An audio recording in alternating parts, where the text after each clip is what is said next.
Bonjour, alors aujourd'hui on va analyser une valeur dans le secteur de la santé qui semble intéressante parce qu'elle annonce ses résultats bientôt, donc on va analyser aussi les fondamentaux, on va voir aussi le côté technique, et puis ce qu'on voit pas forcément sur les graphes, c'est le contexte avec les avancées cliniques de la valeur et la possibilité de sortir pas mal de nouveaux produits dès cette année.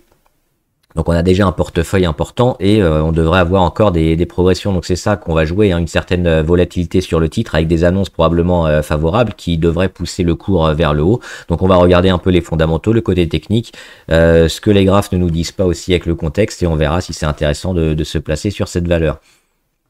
Alors comme d'habitude, avant de commencer, je rappelle que les informations et analyses données sur cette chaîne sont données à titre indicatif et ne peuvent pas être considérées comme un conseil en investissement. L'investissement en bourse est risqué et vous êtes responsable de tous les investissements que vous faites. L'action en particulier, c'est AstraZeneca, c'est une c'est un gros laboratoire britannico-suédois. Qui est dans le domaine de la santé et qui a un portefeuille notamment très intéressant en termes de recherche et développement, et qui produit pas mal de nouvelles molécules. Donc c'est ça qui nous intéresse. On va regarder d'abord les fondamentaux pour voir au niveau du chiffre d'affaires. Alors les résultats, on en parlait. Le 29 avril, donc les résultats du premier trimestre 2025 sont annoncés dans une dizaine de jours.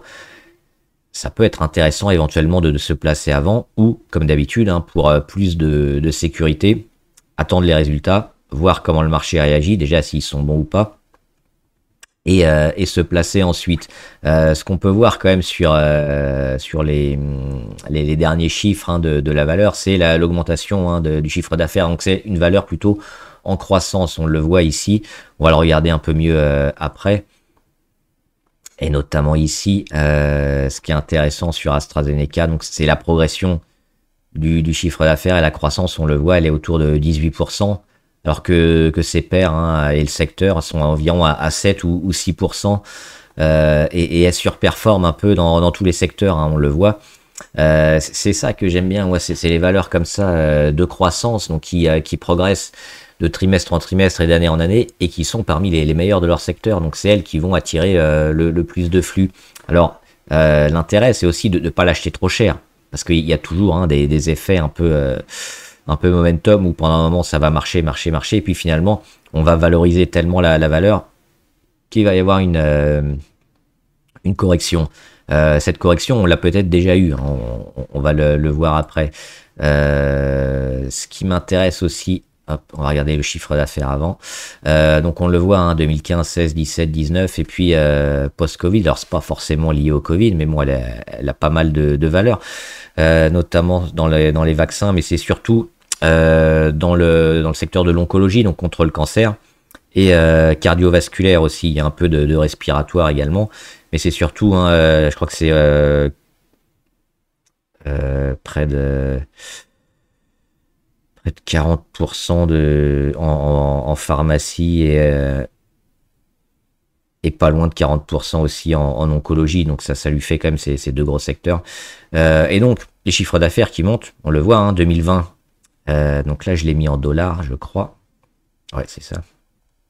On peut l'avoir en couronne suédoise ou en monnaie britannique, mais sinon on peut l'avoir également en dollars. 26 milliards en 2020. 37 en 2021, 44 en 2022, 45 en 2023 et 54 milliards de dollars l'année dernière. Donc on voit une progression intéressante du chiffre d'affaires, et plus que le chiffre d'affaires aussi, ce qui m'intéressait, c'était les capitaux propres, parce qu'on sait, le chiffre d'affaires c'est bien, mais si on est trop endetté, c'est pas forcément intéressant. Donc on a d'un côté les actifs, de l'autre les passifs, et la différence, c'est un peu ce que l'entreprise possède finalement, donc les capitaux propres. Et c'est ça qui doit continuer à croître et à grossir. Donc avoir plus d'actifs que de passifs, et donc une progression intéressante des capitaux propres, et on le voit, ça progresse bien, notamment depuis 2-3 ans sur AstraZeneca. On le voit ici en graphique, c'est peut-être encore plus parlant, là c'est en trimestre. Donc on le voit, depuis 2 ans et demi, 3 ans, une nette augmentation des capitaux propres qui sont plutôt favorables. On le voit ici, hein, à 12 milliards, 14 milliards. Et puis dernièrement, on est autour des 37, voire des 40 milliards de capitaux propres. Donc là aussi, c'est plutôt bien. On parlait de ne pas l'acheter trop cher. On a les PER. Et on va voir les PER qui a explosé, notamment ici 2021, 2022. On est monté à 123. C'est beaucoup. On voit les anciens, hein. On était à 28, 24, 39, 64, 52, boum, 2021, 123, ensuite 103, en 2023 on était à 35 et 29 en 2024. Donc on est revenu à un PER qui est plus ou moins intéressant, parce qu'il est beaucoup moins important et peut-être un peu moins spéculatif qu'on pouvait l'avoir. Un petit point sur les autres valeurs du secteur notamment. Alors on est toujours plutôt dans le haut. On voit Eli Lilly qui est encore au-dessus forcément, hein, à 62, mais les autres sont un peu plus bas. Forcément, on l'a vu avec la croissance, ça fait partie des meilleurs. Donc plus de visibilité, plus de croissance, c'est toujours les valeurs qu'on va acheter et qu'on va acheter un peu plus cher. Ça me dérange pas. Ce qui me dérange, c'est d'avoir des PER peut-être un peu trop élevés et qui vont demander encore quelques mois, voire quelques années où on va faire que descendre parce qu'on a trop valorisé la valeur. Et là, je pense qu'avec cette chute du PER depuis 2 ans, cette période, elle est passée. Donc plutôt intéressant. Avant de voir quelques graphiques, on va parler de ce qu'on voit pas justement sur les graphes. C'est qu'est-ce que fait AstraZeneca. Donc elle sort, hein, des nouveaux médicaments. Elle est notamment implantée au niveau de son chiffre d'affaires pour beaucoup aux États-Unis. C'est plus de 40% des ventes. Les pays émergents, c'est environ un quart, hein, près de 25%. On a l'Europe aussi environ à 25%. Et le reste du monde, moins de 10%. Ce qui nous intéresse, c'est quoi? C'est la capacité à créer des nouveaux médicaments. Et pourquoi cette année? Parce que cette année, déjà, elle a un programme de recherche et développement super important. Elle a quasiment 200 programmes qui sont en cours et une vingtaine de molécules en phase 3. Et cette année, on attend le résultat de environ 6 ou 7, on verra, ou 8, mais c'est l'ordre d'idée, hein, de molécules de phase 3. Donc, les phases 3, c'est la dernière phase. Et si c'est autorisé par la FDA, hein, la Food and Drug Administration, on a ensuite la mise sur le marché. Et qui dit mise sur le marché dit enfin des devises qui rentrent et un chiffre d'affaires qui va exploser. Elle a déjà pas mal de médicaments, hein. Elle travaille notamment sur l'hypertension, pas mal de cancers et la leucémie. Donc ça lui offre déjà, ces médicaments-là, plusieurs milliards, hein, de gains chaque année. Et ces nouveaux médicaments, donc, qui pourraient sortir cette année, devraient être un relais de croissance intéressant. Pour finir, elle a, donc on l'a dit, 54 milliards de chiffre d'affaires en 2024. L'objectif à 2030, c'est de passer à 80 milliards. Ça fait beaucoup.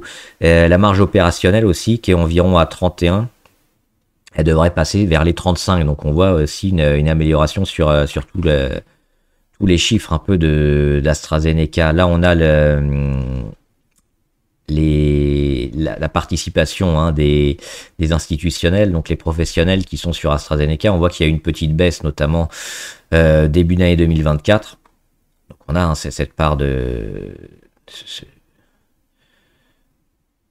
ici, hein, en vert, la part des institutionnels, avec à gauche le nombre d'actions multiplié par 1000, hein, donc 900 000 fois 1000. Et ce qui nous intéresse, c'est surtout ce qui se passe les derniers mois, où on sent que peut-être les institutionnels reviennent un peu sur le dossier, notamment depuis 2 mois. Ce qu'on peut voir aussi, c'est qui est-ce qui joue contre AstraZeneca. Donc les shorts, on le voit en 2021, ça a été extrêmement shorté. Et puis après, plus grand-chose, tout petit peu en 2022. Et dernièrement, on a eu aussi une augmentation, et on va zoomer un peu pour voir ce qui se passe. Et là aussi, ça commence à rebaisser. Donc, on va pas trop jouer contre AstraZeneca dernièrement, hein. C'est relativement limité. Et on va voir enfin en graphe le cours avec la progression, hein, plutôt favorable depuis ces dernières années. Le Covid, il est où? Il est ici. Donc on a le creux Covid, on va mettre le plus haut Covid à 46. Donc là je l'ai pris au Nasdaq, mais on peut le prendre aussi ici, c'est quasiment pareil, hein, à Londres.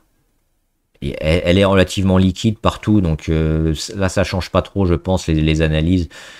Ça peut être intéressant aussi de faire les graphes sur la valeur américaine, d'autant qu'avec un dollar qui vient quand même de se prendre un gros coup dans le nez avec la politique de Trump, ça peut être aussi intéressant peut-être maintenant d'acheter en dollars, parce que le dollar a déjà été énormément déprécié, et on s'attend peut-être plus à un rebond et à une...